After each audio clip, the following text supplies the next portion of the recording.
Hello everyone, bringing you a video today talking about this. Now this is the first sort of thing I've been sent with a request to review it, and I was very happy to do so.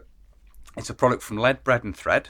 A link to their Facebook page will be down in a pinned comment below the video. And it's a replica of a number 36 Mills bomb. And it's quite interesting, the production method used. You can probably see the striations on there if I rotate it in the light. It's 3D printed, which is an interesting sort of step in production as opposed to resin casting and so forth. And the intention behind this is to make a very durable grenade which can be safely thrown in amongst people for battling and airsoft and things like this. So as you can see, it is squishy, it's soft, it's sort of a rubber material that it's been printed on, or a soft plastic rather, which means that it's squishy. And obviously if you get hit in the head with this, it's a Nerf grenade essentially, if we could consider it that. It does have a metal spoon and pin, as you can see here, and that can be pulled and the spoon comes off, and that is that's a proper piece of cut metal there. Adds a bit of realism, and we're going to try out, so I'm going to take this out and throw it a bit, pulling the pin, and see if the spoon does flip off as it should do. As I say, designed primarily to be used for battling, airsoft, that sort of thing. That's my understanding of the product. It's not a perfect replica, it's more angular than a real 36. The fragmentation, obviously you've got these, the segments here is designed for, obviously, when it explodes, to produce fragments. These are more rounded off in real 36 grenades. The overall size and shape is pretty good, but it's not by any means an up-close perfect replica. A cast resin example is going to be better for that from a display purpose, but at distance or for airsofting, where you're not as concerned for a perfect visual representation, it's probably very fit for purpose, I would say. I'm going to see, as I say, how this isn't when it's thrown. In terms of, it's quite light, so it'd be interesting to see how it travels and how it fares. It's relatively windy at the moment, so I'll have to keep an eye on exactly where it goes, and also trying to keep an eye on where the spoon goes as well in order to recover it and throw it again. But we'll get into that now. We'll have a look at this. I'll take this out and we'll see how it is when being thrown. Okay, so we'll see how this goes. It's quite windy.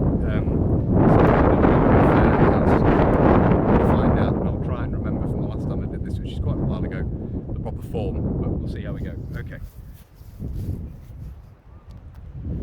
The spoon goes flying as well, as we would expect. So the spoon, that's possibly a dodgy thing if you don't want it to hit someone. We'll see.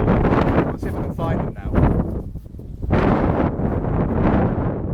So a slight problem there, lost the spoon. The spoon went flying off just as far as the grenade did. I was expecting it would flip off a little earlier than that and land, but the spoon only separated a little way off.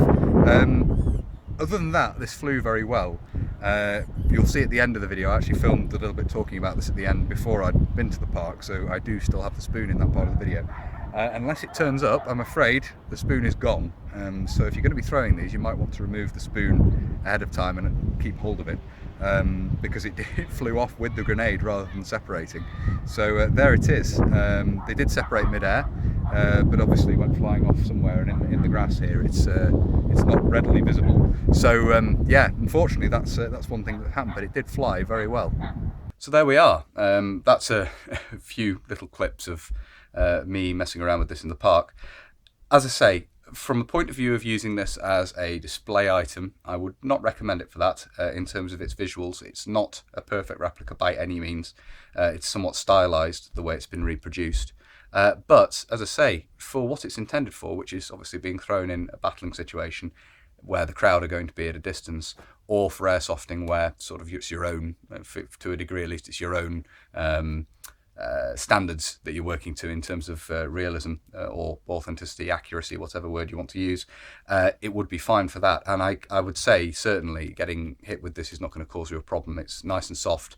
It's going to be the equivalent of being hit by, well, not even a tennis ball. It's not that firm. It's got a lot of give in the plastic. It's very durable. There is a video of this on the Facebook page, I believe, being run over by a car.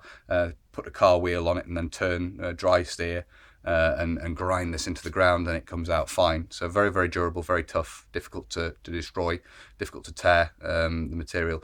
And as I said, if you wanted a little bit more weight, you could add more weight to this for throwing if you weren't so worried about it hitting someone on the head, having been thrown. So as I say, for what it is, for its intended purpose, quite a good thing.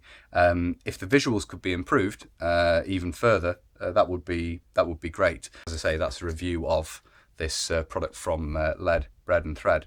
And obviously their page is linked down below in a pinned comment should you wish to go and have a look at what they're producing and see, as I say, if it would fit your purposes. It may be something you're interested in picking up.